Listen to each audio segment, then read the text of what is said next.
Good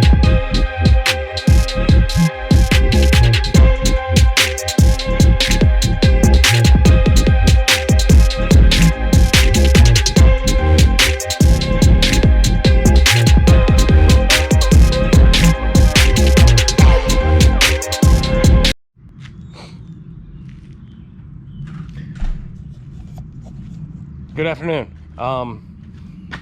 So I've had a couple people ask me about my fish finder setup for my Sea Stream angler. I've been really busy with work, family stuff, fishing tournaments out of the twin troller, which is in there. But this is what I have for my Sea Stream angler. I have a Garmin 5 Vivid side mounted on a V2 accessory mount from Feel Free. I'm also running the transducer over the side on a separate V2 accessory mount using a Scotty holder, or a Scotty transducer arm, over the side transducer arm, and all that is being run off of this really small 4.4 amp hour Aqua battery. So here's what I did. I figured out this is the V2 arm. I like the transducer forward of where my pedals are, because the transducer arm isn't over the side and the V2 mount is really slim like this. I'm actually able to pedal with the transducer over the side and it doesn't get in the way. On the fish finder itself, this is again a V2 mount. This piece of plastic is screwed in underneath the V2 mount. You can see it's loose enough that I can actually move it around, but at the same time it's not gonna fly off the boat.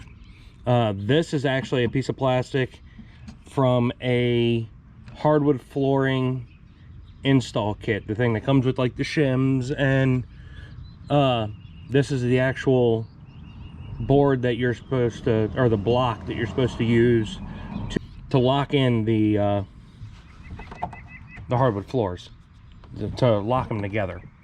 So I use that. It's something I had on hand, but what I did was, here you can see it, it's not really pretty, but this is the power cable to an inline fuse, which is also connected here to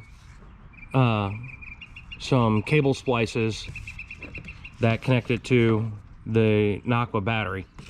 I did heat shrink everything. I used liquid electrical tape. I try to get it as watertight as possible. I have everything sitting back here behind the seat, so when everything's hooked up, it literally, I plug it in. Let's see if I can line these arrows up.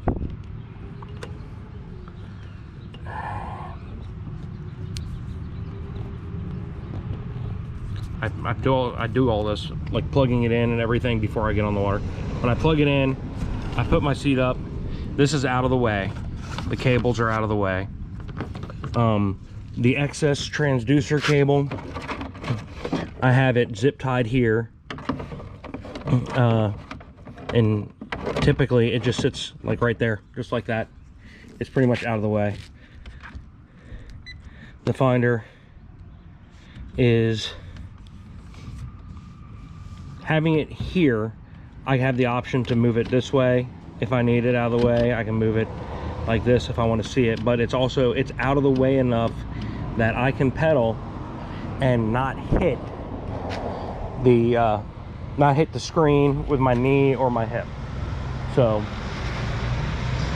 pardon the traffic, everybody cuts through my neighborhood, but that's how I have my fish finder set up. I did it this way because I didn't want to spend the money on a big unit for my kayak. I think I got that on sale at Academy. It wasn't a bad price. But now I have the twin troller, and I have a hook 9 triple shot on that. So, but anyway, the Aqua battery comes with this little carrying case, and it velcros, so it's literally it velcros right there. When I'm not using my kayak, or when I'm loading my kayak in the back of my 4Runner, of course the pedals, the fish finder, and the transducer all come out, which is simple enough because the V2 adapters unscrew here to loosen up the tension.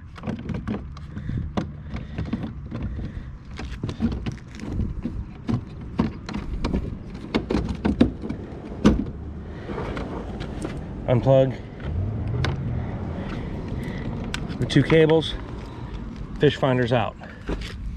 Unscrew this one.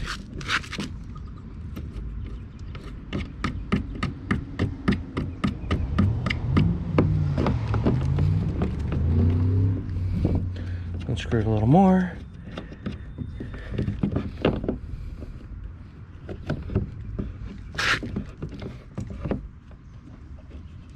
Come on.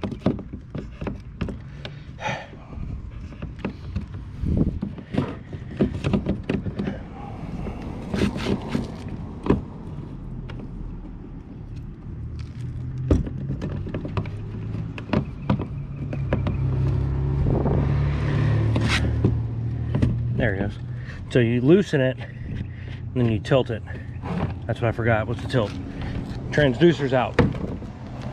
I can put the transducer, I can either leave it in the kayak or put it in the back of the truck. Everything's disconnected.